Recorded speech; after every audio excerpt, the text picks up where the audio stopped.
Part of the reason that we embarked on writing this book, we saw such division in the church.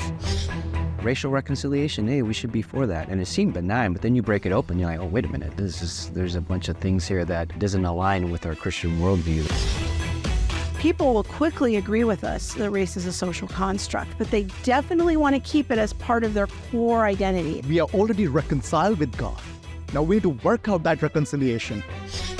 Racism is a heart issue.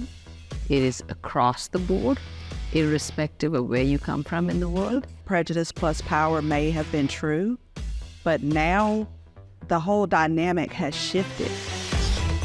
It's such a first world Christian conversation. You think about the church in hard countries. We're at risk of imprisonment or death for our faith. Racial reconciliation automatically assumes there's a problem between me and you directly. Like, we've never had a problem together between us.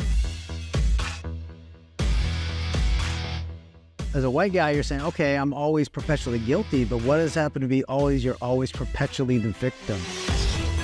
Either I can walk freely in my relationship with Christ, or I'm walking in bondage to another person's thoughts, ideas, and opinions. From a biblical perspective, it's hard to argue that people who were not slaves deserve payment from people who were not slave owners. Yeah, it's funny when that question gets presented, should churches be multi-ethnic? I've never seen African-American churches wrestle with that. See, here we go. Here we go. I think when you have multi-ethnic children and when you have an adoption by a family that's not the same ethnicity, really what you have to do is prep them for adversity, but we have to do that anyway.